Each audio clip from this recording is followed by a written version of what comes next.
Alléluia.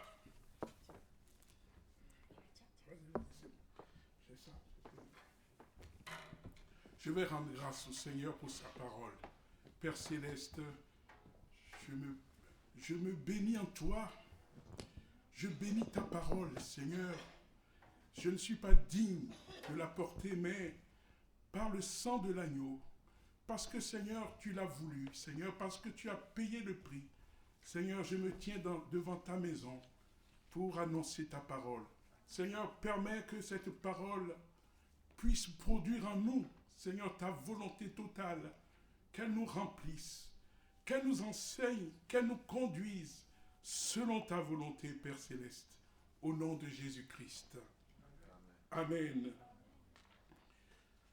Le titre de notre partage cet après-midi, plutôt, se trouve dans Actes chapitre 9, versets 36 à 43, que j'ai intitulé Dorcas, un modèle de disciple inspirant de Jésus-Christ. Je répète, un modèle inspirant de disciple de Jésus. En fait, quand je lisais ce passage, quand la pensée du Seigneur m'était venue de partager ce passage, j'avais eu beaucoup de titres. J'avais pensé à dire une femme utile et inspirante, Dorcas. Dorcas, la ressuscitée. Une mission approuvée qui continue. Une femme courageuse ramenée à la vie. Je veux parler de l'histoire de la vie de disciples telle qu'elle nous est donnée dans Actes, qui appartient à une catégorie de personnes dans un contexte. J'avais commencé, si vous vous rappelez, à faire une série de prédications sur le thème « Le courage de vivre et de vaincre ». On a apporté un message sur Ruth, dans le cadre du courage de vivre et de vaincre. On peut parler aussi de Rahab, la prostituée, on peut parler de Joseph, on peut parler de Jébet, on peut parler de tous ces cas, des hommes, des femmes, dans le courage de vivre et de vaincre, comme le présente la parole de Dieu, qui n'ont pas baissé les bras, qui se sont battus. Et cet après-midi, notre partage sur Dorcas, que je vais lire, on va ouvrir Actes chapitre 9, versets 36 à 43, pour voir ce que nous pouvons apprendre de cet enseignement, car il est écrit que la parole de Dieu est donnée aussi pour nous enseigner, frères et sœurs. Et je vais lire. Il y avait à Jaffa une femme croyante appelée Tabitha. Ce nom se traduit en grec par Dorcas, ce qui signifie gazelle. Elle était, écoutez bien frères et sœurs, c'est important, tous ces mots qu'on va partager ensemble, elle était continuellement occupée à faire du bien et à venir en aide aux pauvres. Est-ce que ça vous parle? Il y a la vie de certaines personnes dans la parole de Dieu où cette phrase que nous venons de lire revient sur eux. On va voir ça ensemble. En ce temps-là, elle tomba malade et mourut. Après avoir lavé son corps, on le déposa dans une chambre en haut de la maison. Les disciples de Jaffa avaient appris que Pierre se trouvait à Lydda, qui est proche de Jaffa.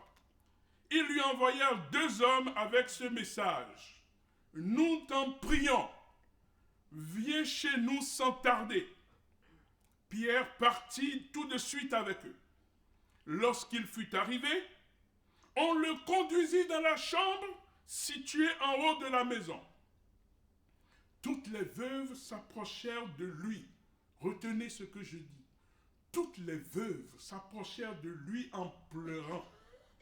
elles lui montrèrent les chemises et les manteaux que Tabitha avait faits quand elle vivait encore. Pierre fit sortir tout le monde, se mit à genoux et pria.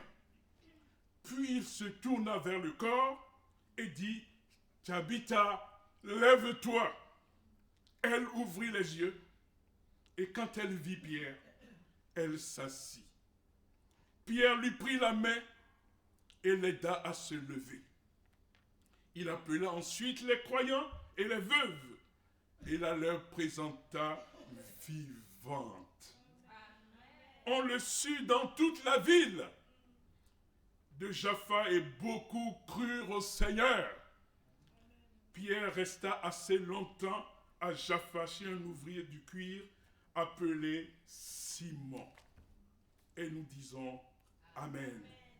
Un passage émouvant qui ne me laisse pas indifférent. Qui ne connaît pas l'histoire de Dorcas en tant que chrétien, disciple? Quel témoignage pour moi, pour toi, mon frère, ma soeur. Et quel enseignement à en tirer aujourd'hui? Il y a beaucoup d'histoires comme cela dans la Bible. Et c'est toujours pour notre instruction, pour notre édification. Et nous avons ici, comme je l'ai titré, un modèle inspirant pour notre vie. Et je parlerai d'abord de la personnalité dans un premier point de Dorcas. La Bible dit que c'était une croyante, un disciple, comme toi et moi, frères et sœurs de Jésus-Christ. Le texte grec dit matétria, une femme disciple. Quelqu'un qui suit Jésus-Christ, car le disciple accompli est comme son maître. Une femme de valeur. C'est ce que j'ai compris dans ce texte. Et que dit la Bible d'une femme de valeur? Je vais lire pour vous dans Proverbes chapitre 31. Que dit Proverbes chapitre 31? On va le chercher ensemble.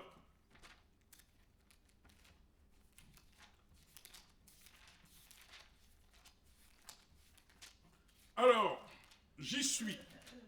Proverbes chapitre 31, verset 10. Une femme vaillante est une véritable trouvaille. Elle a plus de valeur que des perles. Une femme de valeur. C'est ce que nous venons de lire. Vaillante. Elle a plus de valeur que les perles. On va lire le chapitre, le verset 25. La force et la dignité sont sa parure. Elle sourit en pensant à l'avenir. Elle s'exprime avec sagesse. Elle sait donner des conseils avec bonté. Elle surveille tout ce qui se passe dans sa maison et refuse de rester inactive. Ses enfants viennent la féliciter, son mari chante ses louanges. Bien des femmes se montrent vaillantes. Dit-il, mais toi, tu les surpasses toutes. Le charme est trompeur, la beauté passagère. Seule une femme soumise au Seigneur est digne d'éloges. Que l'on récompense sa peine, que l'on chante ses mérites sur les places publiques. Nous allons voir si tout ce que nous venons de lire colle à notre personnage, à notre sœur Dorcas. Je disais que voilà qui était Tabitha. Dorcas signifie en grec, c'est le même nom, Tabitha, qui signifie gazelle. Une femme continuellement occupée à faire du bien et à venir en aide aux pauvres. C'est ce que nous venons de lire. Pas de perte de temps à la course, à la futilité. On voit bien le sillage de notre Seigneur Jésus-Christ continuellement sur son passage terrestre à accueillir les faibles, à guérir, à délivrer, à sauver, à ressusciter même. La femme de valeur c'est valable aussi pour les hommes. Il y a des hommes de valeur. Et la personne qui bouleverse par son amour, sa fidélité, son service. Tabitha est une femme qu'on en voit peu, qui par ses œuvres changeait la vie des autres. Un ministère véritable, humble parmi des gens qui ne comptaient pas, qu'on ne considère pas. Vous savez, en agissant parmi les veuves, parmi des gens qui étaient accablés, des gens qui étaient dans la solitude. Vous savez, quand on a lu le texte, on a vu ce qui était autour d'elle, n'est-ce pas?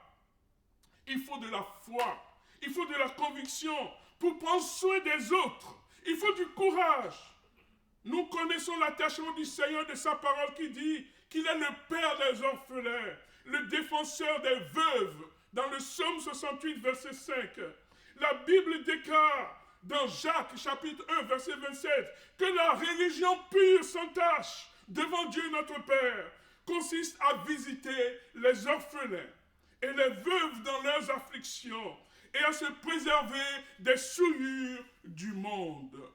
Le témoignage, je parle de nos œuvres. Montre-moi tes œuvres. Montre-moi tes œuvres. Le témoignage des œuvres de Tabitha, qui avait de la valeur aux yeux de Dieu. Sa vie glorifiait vraiment le Seigneur. Pour la symbolique, son nom, gazelle. La gazelle, c'est un animal agile, rapide, qui peut courir, bondir plus vite que le lion, réussissant à lui échapper. Tabitha a un tempérament empressé, sait agir, réagit efficacement pour aider ceux qui sont dans le besoin. Et l'urgence, et toi, mon frère, ma soeur, est-ce que ça te parle? Moi, ça me parle. Alléluia! C'est ce que le Seigneur veut de nous tous. Une vie utile. Est-ce que ta vie est utile? Est-ce que le Seigneur te voit comme quelqu'un d'utile? Alléluia! Ce qu'il veut de nous. Souvent, on traîne les pieds, on prend son temps, finalement, rien ne se passe. Pour ceux qui souffrent, autour de nous, rien ne se passe pour eux. Parfois, dans les différences, on leur tourne le dos. Quand on s'empresse de venir en aide à notre prochain en difficulté, cela réjouit le cœur du Seigneur. Et nous aussi, nous sommes contents de faire de bonnes actions, d'aimer notre prochain, d'avoir été utile. Je parlais de l'utilité, avoir été une solution. Frères et sœurs, sommes-nous une solution ou un problème? Je me pose souvent la question, est-ce que je suis une solution ou je suis un problème? Comment je me vois? Je peux comprendre ce qui m'entoure. Pourquoi de tels êtres sont si aimés de leur entourage? Parce qu'il y a une utilité, il y a un amour véritable, il y a un don personnel de soi. Tabitha était une femme, une sœur aimée des autres. Le texte le traduit formellement. Nous avons vu les pleurs des veuves entourant la venue de Pierre. Tout le monde était dans la détresse. On a perdu un être cher. Je reviendrai sur cet aspect. Il montrait la détresse à Pierre. Inconsolable. On a vu des hommes et des femmes qui peuvent être inconsolables quand leur soutien disparaît. Quand celui qui était comme l'oxygène. C'est vrai, c'est le Seigneur notre oxygène. Mais là, il y avait comme un exemple du Christ. Parce que ceux qui étaient là, ces femmes qui étaient là, savaient qui elles pleuraient. Qu'a-t-il de plus important pour un être humain d'aimer les autres et d'être aimé? Quand on est aimé en retour. Frères et sœurs, même les animaux nous aiment. Quand nous les aimons, vous savez ça.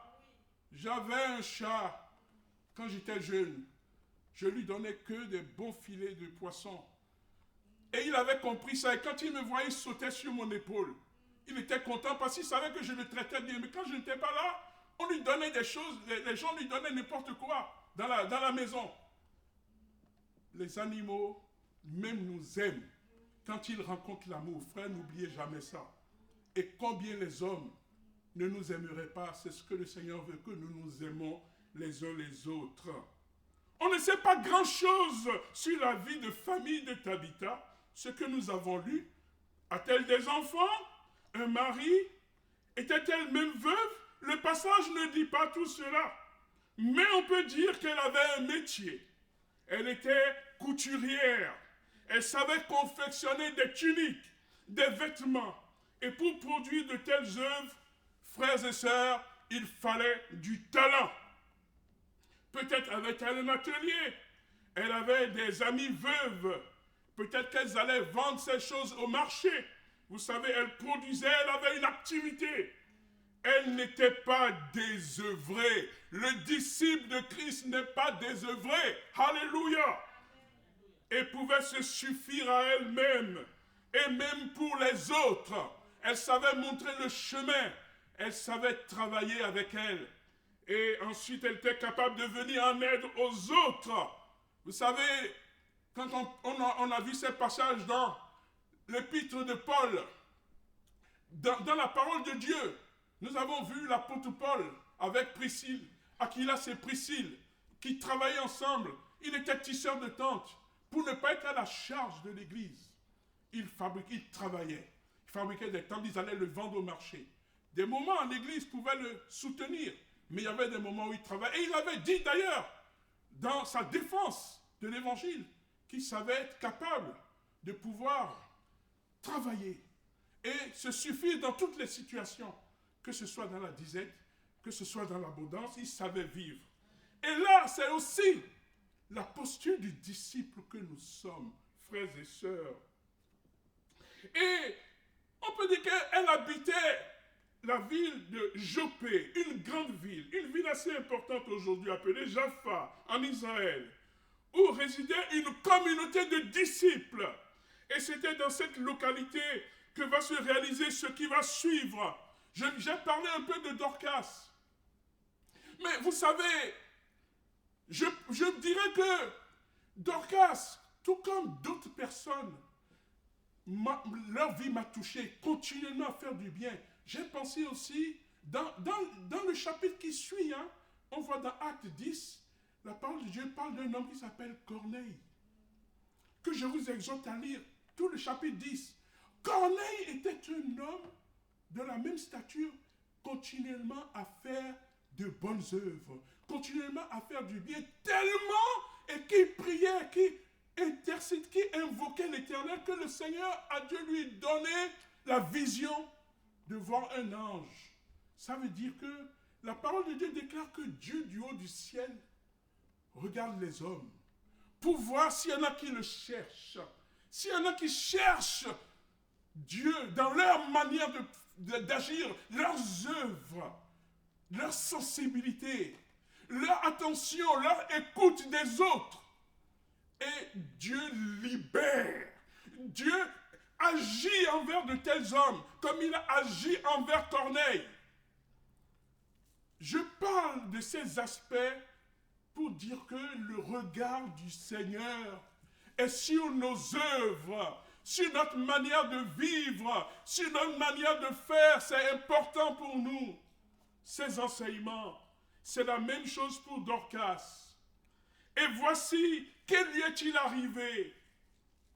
Deuxième point, maladie et mort. Acte chapitre 9, verset 37. Il arriva que Dorcas tomba malade et ensuite mourut.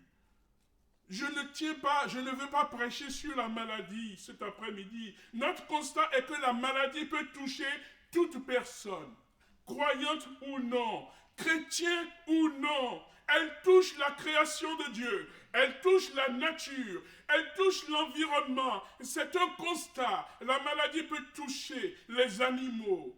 Même les animaux sont sous le couvert de la maladie. Les animaux domestiques ont presque les mêmes maladies que les hommes. Vous savez, cancer, diabète, arthrose, insuffisance rénale, tout ce que vous voulez, ça touche les animaux. La maladie touche les plantes. Elle touche les arbres, elle touche les fruits, elle touche les cultures, etc. Elle touche les animaux dans la mer. Il y a des baleines qui souffrent de cancer et tout. C'est pas de ça. C'est le constat, c'est que la maladie peut arriver. Mais concernant la maladie comme la mort, nous savons que cela est dû à cause de l'entrée du péché dans le monde. Et je m'arrêterai là, mais il est écrit que l'Éternel est celui qui guérit la maladie. Il a donné aux hommes de soigner et de guérir certaines maladies, mais il reste celui qui guérit nos maladies. Il a dit, je suis celui qui guérit tes maladies, dit l'Éternel. Le chrétien peut être malade, et même certains souvent. Mais la Bible illustre dans les Actes et les Épîtres de Paul, nous avons vu des frères malades que le Seigneur a guéris. Le Seigneur Jésus-Christ, pendant son ministère terrestre, a passé son temps à guérir les maladies et les problèmes qui lui en sont apportés. Ce n'est pas la fin du monde. Ce n'est pas source de culpabilité. Frères et sœurs, on peut être malade, la maladie peut venir. Mais dans notre histoire, Dieu n'a pas guéri Dorcas, ni les médecins d'ailleurs. Certainement face à la maladie, elle a dû chercher des remèdes, mais sans succès.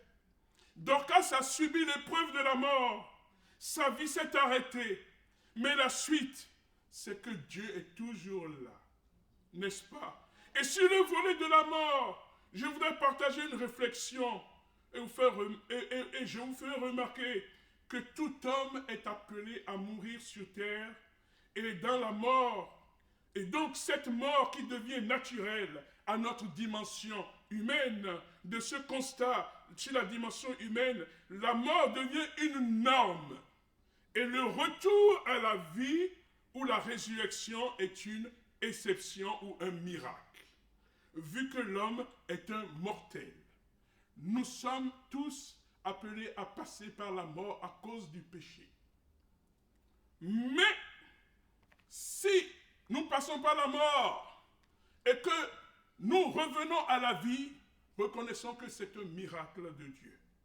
Dans la dimension divine, la mort n'existe pas, puisque nous servons un Dieu éternel qui règne sur un royaume éternel, et donc tout comme il règne sur la maladie. Dans Apocalypse chapitre 21, verset 4. Nous devons être très heureux et confiants de servir un Dieu d'éternité et lui laisser toutes nos situations de détresse. Pour en revenir à notre histoire, je disais que Dorcas est morte, mais la suite, c'est que Dieu est toujours là. Et je vous ferai remarquer dans un troisième point que là, Dorcas vivait au sein d'une communauté de disciples où régnait une véritable atmosphère de foi. Frères et sœurs, vêtus dans une atmosphère de foi. L'enseignement ici, ce n'est pas d'être dans une atmosphère de défaitisme. Le chrétien, le disciple, doit vivre dans une atmosphère de foi. Nous devons fréquenter des hommes et des femmes qui ont la foi. Parce que voyons-nous? Ce qui s'est passé, c'est qu'il nous est important de comprendre et de fréquenter, de rechercher la compagnie d'hommes et de femmes de foi, de rechercher leurs conseils, car la foi est communicante. Les amis de Dorcas avaient la foi, tout comme Dorcas elle-même, et cette attitude seule peut déclencher l'action de Dieu, car loin de se décourager, puisque dans de telles circonstances devant la mort, souvent, dans les circonstances devant la mort, quels sont les mots d'usage? C'est trop tard, c'est fini, notre sœur est partie, le Seigneur l'a rappelé, on ne peut plus rien faire, c'est la volonté de Dieu. En réalité, il faut une atmosphère de foi pour faire sortir toutes ces expressions et pensées humaines de doute et d'incrédulité à ce moment-là. Dieu ne peut agir que dans une atmosphère de foi réelle.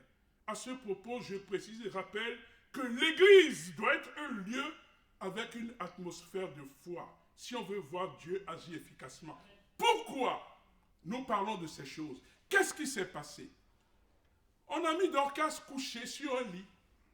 Mais tout de suite, on a dépêché des frères pour aller dans la ville à côté parce qu'on a entendu que Pierre est à côté. Pierre n'est pas loin.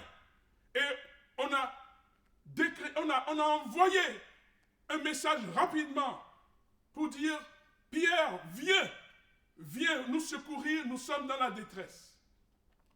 Et nous allons voir maintenant l'action et la puissance de Dieu au travers de cette atmosphère de foi dont je viens de parler. Et surtout, Dieu ressuscite et dans quelles conditions Dieu ressuscite, frères et sœurs. L'action de Dieu ne s'arrête jamais pour ses enfants, surtout quand ceux-ci vivent et marchent dans la foi. Tout leur est possible. Dans le cas de Dorcas, la présence de Pierre dans la région a été planifiée par le Seigneur comme un instrument de délivrance, une logistique divine pour glorifier son nom dans plusieurs situations qui se succèdent. Vous verrez très bien que le Seigneur n'est pas un Dieu de hasard, frères et sœurs. Au moment où les disciples sollicitent Pierre en lui envoyant des messagers vers lui pour venir, Pierre avait déjà, si vous lisez le passage précédent, il avait déjà été visité, aîné, le disciple aîné, paralysé depuis au moins 8 ans sur son lit. Je sais de quoi on parle quand on parle de paralysé. Et Pierre qui le touche et dit, aîné, Jésus-Christ te guérit. Le Seigneur n'a pas placé Pierre là par hasard. Voilà qu'il venait déjà de guérir cet homme.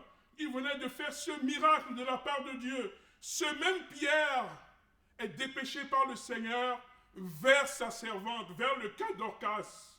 Et voici le Seigneur lui donne une parole de vie qu'il prononce, car après avoir prié, il dit, Tabitha, lève-toi. Frères et sœurs, je voudrais faire un petit arrêt focus. Nous étions, il y a quelques semaines, dans une maison mortuaire. Nous avons quitté une réunion ici dans l'église et on m'a informé qu'une sœur venait de décéder. Nous sommes allés là, la sœur était couchée sur le lit, elle venait de décéder. Les frères priaient, ils demandaient que la sœur revienne à la vie. Rien du tout. Nous étions arrivés là, notre cœur, notre désir, c'était de la voir se réveiller. Les frères étaient sortis pour aller chercher les pompes funèbres.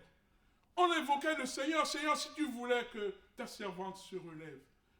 Le frère, l'époux, était vraiment désemparé.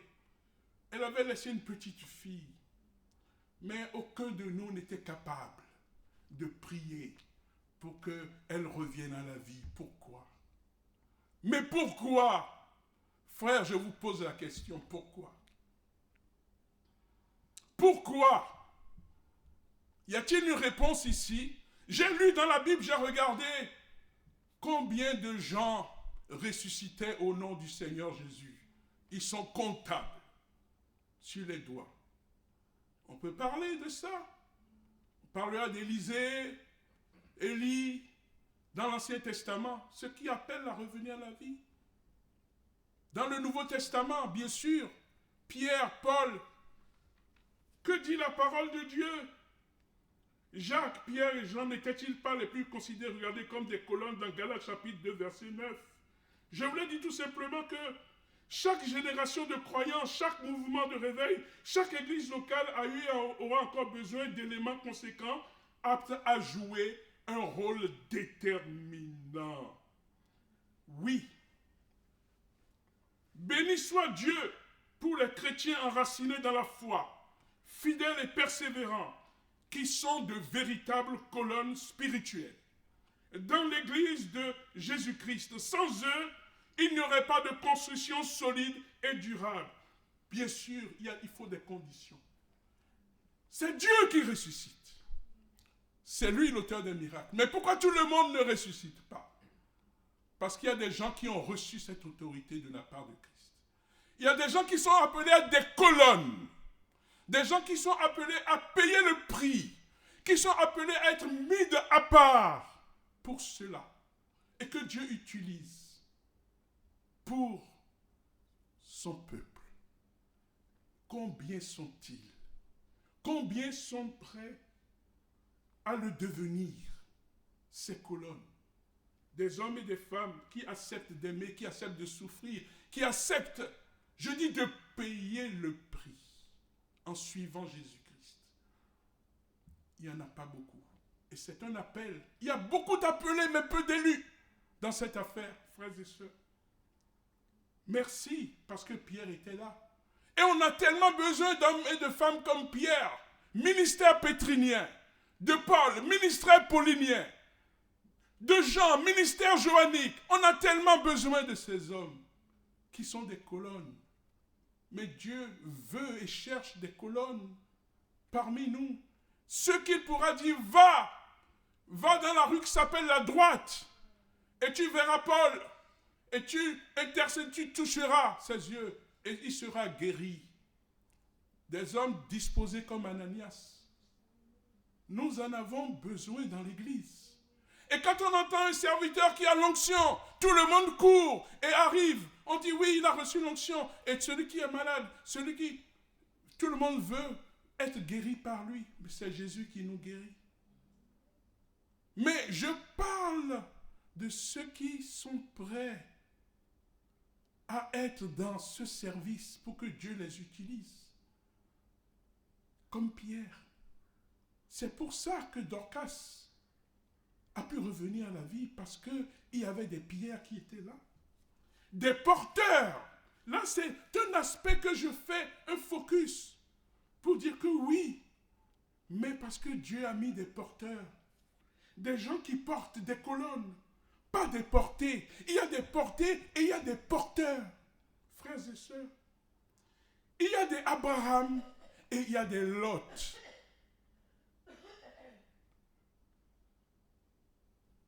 Frères et sœurs,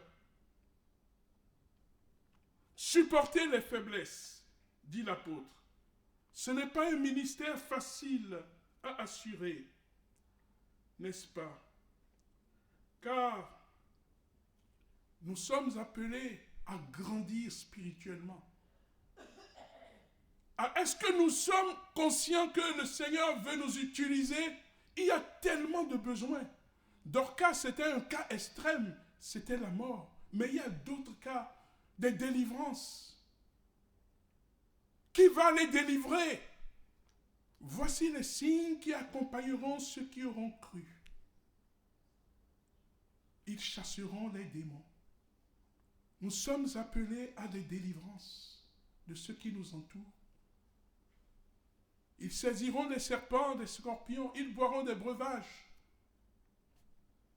Je n'ai pas entendu dire qu'ils ressusciteront des morts. Mais je pense qu'ils ressusciteront des morts, puisqu'ils ressuscitent des morts. Frères et sœurs, j'attire votre attention. Qui va faire le travail? Qui va faire le travail comme Pierre? C'est une question qui est posée à l'Église. Dieu pourvoit. Dieu donne des pierres. Dieu donne des Jacques. Dieu donne des gens. Mais c'est important pour nous de savoir que Dieu nous appelle comme ouvriers dans sa moisson. Pour nous utiliser. Parce que la moisson est grande. Sommes-nous conscients? Je vais avancer, frères et sœurs.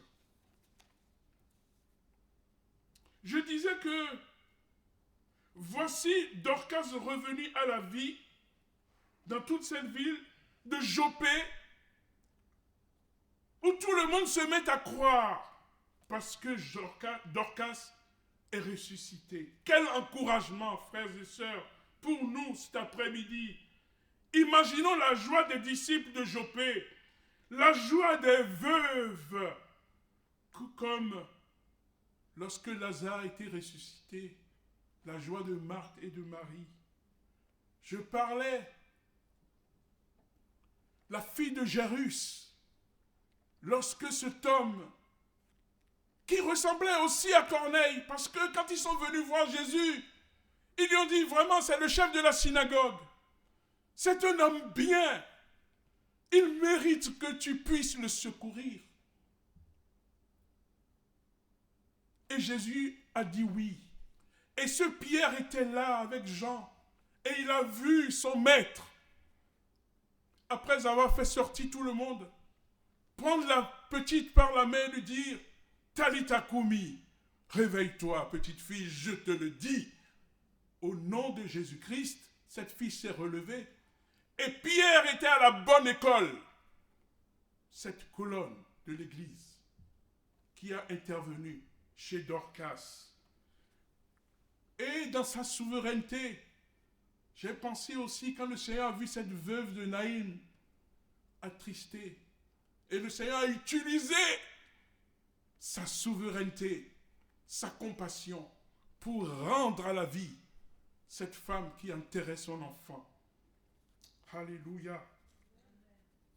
Nous pouvons être encouragés dans notre foi, car c'est la volonté de Dieu que nous soyons heureux, que la détresse s'en aille, frères et sœurs. Mais ce qui est important pour moi de partager avec vous, c'est que les personnes qui ont été bénéficiaires de ce miracle avaient une vie. Une vie utile. Une vie qui a attiré le regard de Dieu. Il est écrit que le juste peut être atteint plusieurs fois de malheur, mais que l'Éternel l'en délivre toujours. J'ai pu comprendre dans ces cas que j'ai vus qu'il y avait des hommes et des femmes sincères, continuellement dans l'action, continuellement dans la volonté de Dieu, continuellement dans l'utilité. Est-ce que ta vie est utile pour qu'elle attire le regard de Dieu sur toi? Est-ce que ta vie est utile au service de Dieu pour que dans la détresse, la promesse de Dieu s'accomplisse sur toi? C'est la question que je te laisse ce soir. Dorcas, sa vie était utile, continuellement utile. Et dans la détresse, le Seigneur ne pouvait pas rester sourd aux pleurs, à la requête de ces veuves qui n'avaient personne. Vous savez, dans l'histoire d'Israël, les veuves, elles avaient une grande détresse. Soit c'est la famille qui s'en occupait, car la femme avait un statut difficile dans le patriarcat. Soit elle était mariée et elle allait dans la maison de son mari, soit elle restait sous le joug de son père si elle n'était pas mariée et dépendait de l'autorité paternelle ou patriarcale, ou en tout cas de l'homme. Mais les veuves qui n'avaient plus personne, le Seigneur même a donné des lois. Et on a vu même l'apôtre Paul donner à Timothée des règles pour les veuves, l'assistance de l'église pour les veuves.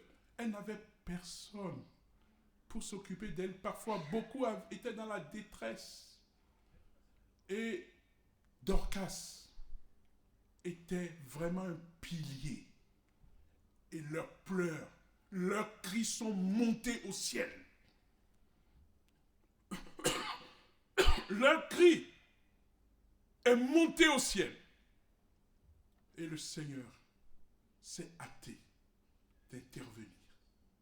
Frères et sœurs, tu veux que Dieu intervienne pour toi? Utilité. Tu veux que Dieu écoute ta prière? Utilité. Au service de Christ. Mets-toi au service du Seigneur.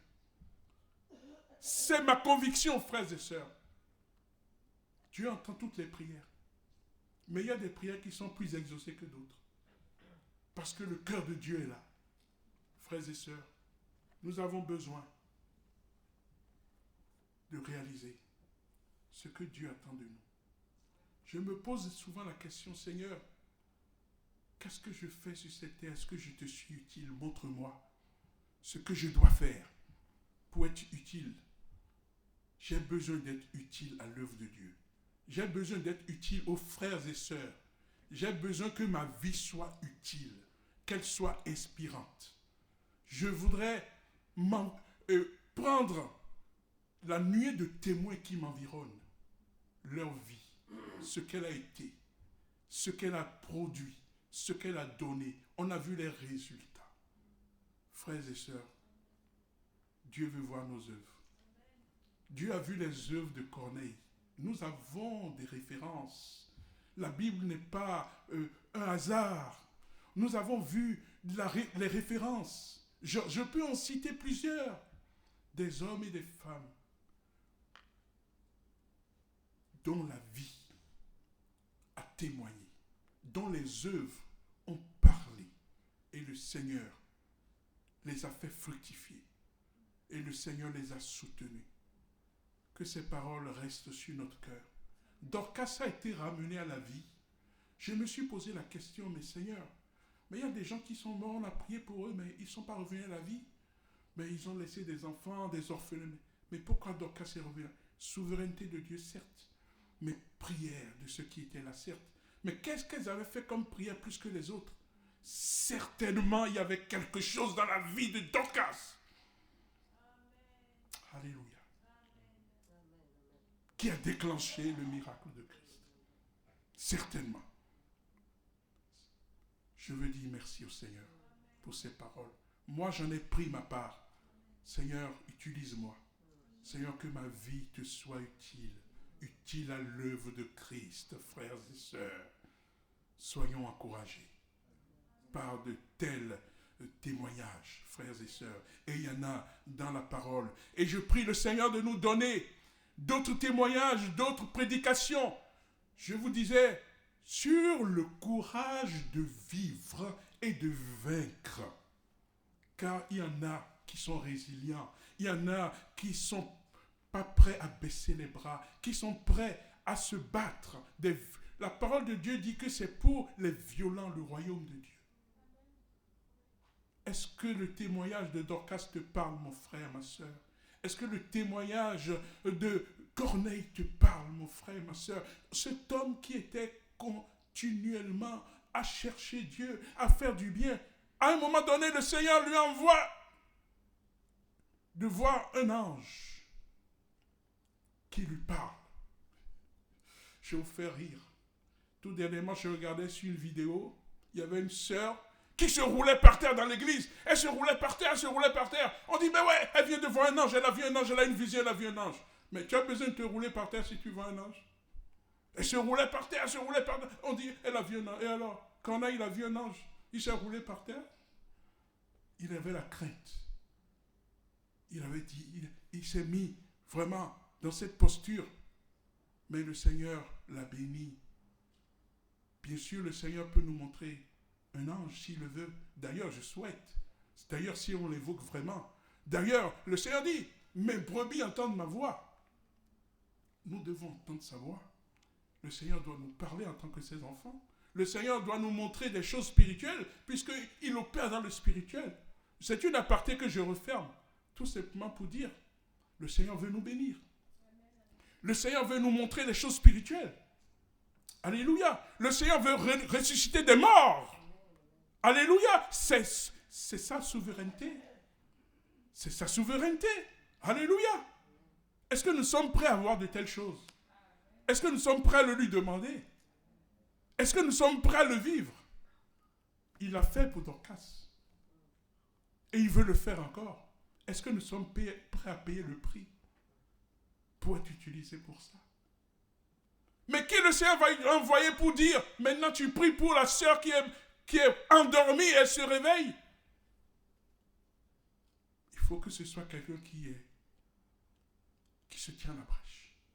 Il n'utilise pas n'importe qui, n'importe comment pour ça. Frères et sœurs, ça j'en suis convaincu. Je disais dans toute la Bible, il y en a combien qui ont réveillé les morts?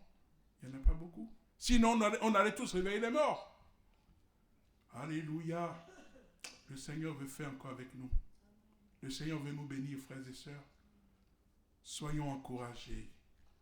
Soyons bénis au nom du Christ. On va lui rendre grâce. Oh Père Saint, merci. Merci pour ta parole. Merci pour ton amour. Merci pour ta fidélité. Seigneur, nous avons besoin d'être utiles à ton royaume sur terre. Nous avons besoin d'être utiles à ton Église. Nous avons besoin d'être utiles à ta parole, Seigneur. Seigneur, fais-nous grâce. Fais-nous grandir.